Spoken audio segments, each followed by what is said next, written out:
the link between where we live and how that impacts the environment that we live in. Certain populations also are more affected by these pollutants and by the environment because inherently they're living in areas that might be near highways. And so, Stephanie, can you also talk about the link between certain populations and how they might be more affected by these pollutants, the environmental factors that we're talking about, and how that's impacting health? Absolutely. I'm so glad that you asked this question because a big piece of my work and one of the passions that inspires my work is focusing on health equity. And one of the things that we know is that Black and Brown communities, people who live in predominantly Black and Brown neighborhoods, are at a greater risk for being exposed to environmental air pollution.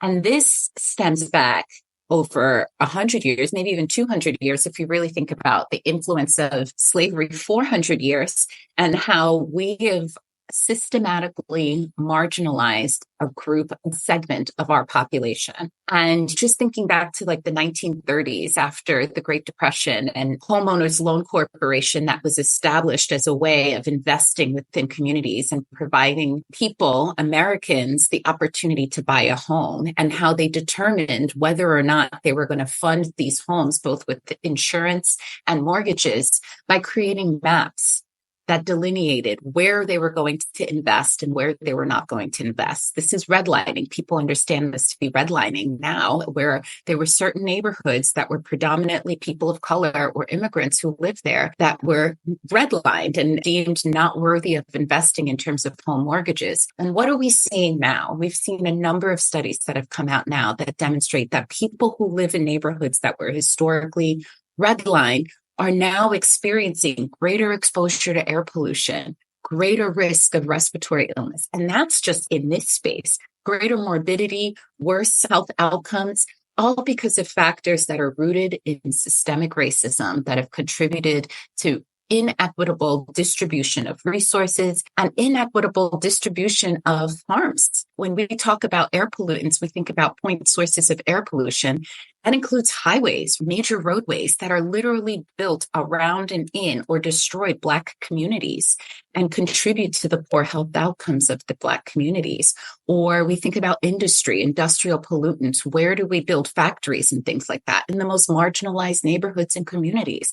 And so that's significantly contributing to disparities in health outcomes just by based on where you live. People say your zip code can tell you a lot about your health, and these are the reasons why. Yeah. So what I heard was, so redlining is essentially areas that were not invested into. And when you don't invest into an area, that means you don't build beautiful parks.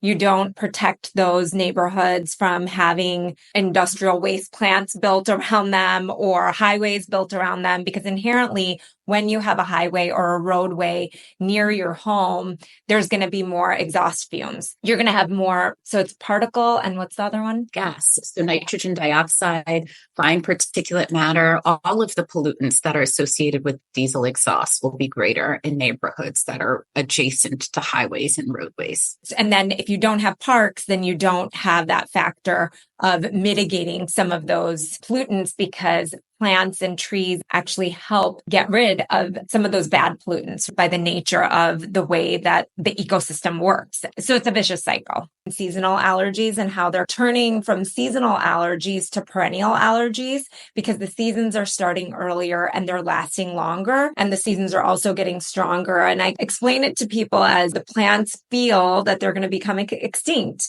And so they're releasing more pollen. Pollen is basically plant semen. And so it's essentially how plants propagate. And so when plants feel that they're becoming extinct because of the warmer temperatures, because of the elevated CO2 levels, they secrete more of that pollen to propagate. And so all of that contributes to a higher allergic burden. And that's really what we're seeing in so many different levels. So air pollution, higher pollen levels, all of these things can factor into lung health. So can you talk about how air quality and lung health are linked? Yeah, absolutely. You bring up two very important things. One is the relationship between air pollutants and lung health. And then the second is the relationship between environmental allergens. And there's a big circle here. They're all very much connected. So a lot of the research I do is really about air quality and air pollution and how pollutants can act as irritants in the airways, and they can trigger asthma attacks or asthma exacerbations. If air quality is bad, somebody with asthma might cough more, might wheeze more, might feel short of breath. Also, there are great studies that have demonstrated that prolonged exposure to higher concentrations of air pollution over time can contribute to the development of asthma, particularly for the patients that I take care of, pediatric patients. So we know that there's a strong link here between air pollution and asthma, respiratory illness like asthma.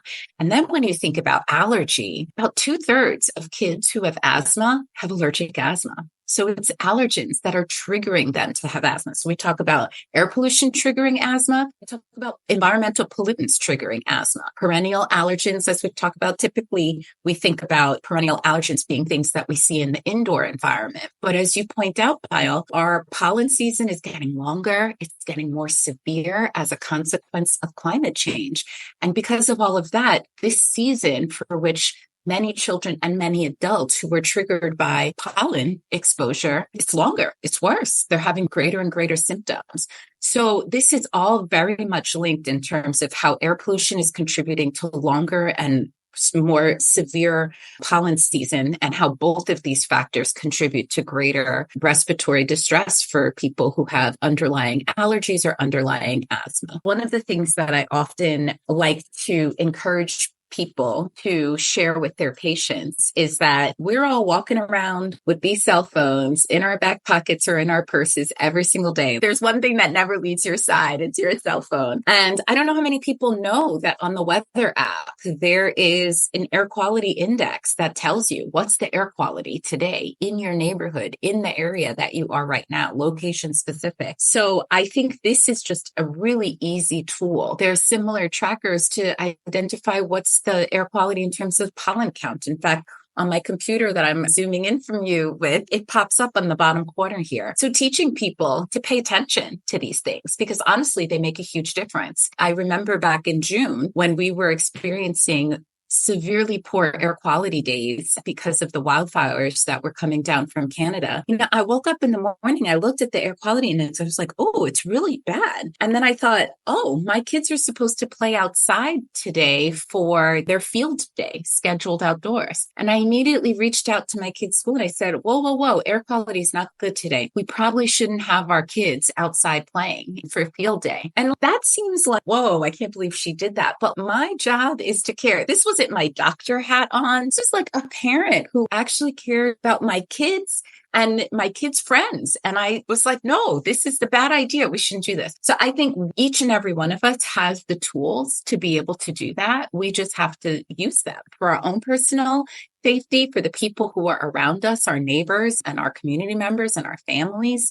Making yourself aware, educating yourself, educating those around you on how to access. We shouldn't be playing outside when air quality is really, really bad. Yeah. And also, I think we've talked about this on other podcast episodes, but keeping the windows shut on those poor air quality, high pollen count days, not working out outside, maybe not taking that walk. You have to walk your dog and things like that, but keeping those things limited. What do you think about wearing masks and how that's helpful? Because I think a lot of people ask that question, especially after COVID. Yeah, I think people are just more comfortable wearing masks post-COVID. I remember thinking back in 2020 when we were wearing masks all year round. And I thought, oh my gosh, how do people do this? And people in other parts of the world, like in China, where they have really high particulate pollution days, that's what they do. They wear masks, whether it's just a well-fitting face mask or an N95 mask. Thankfully, we are in an environment now that we've become accustomed to that. So I do think if you're a high-risk individual who has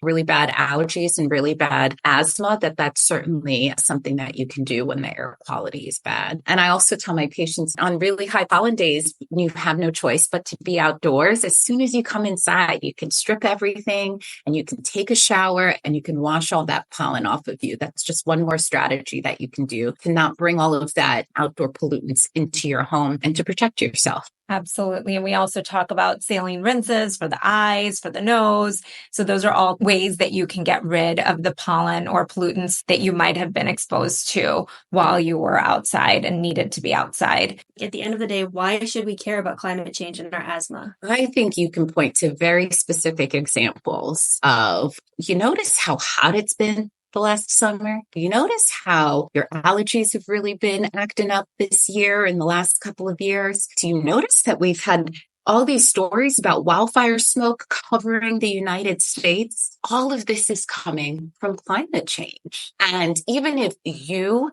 don't have asthma or allergies, someone you know does. 25% of adults and 20% of children have allergic environmental allergies. So that's 1 in 4 or 1 in 5 people. So it may not be affecting you, but it's affecting somebody you know, and that's why you should care.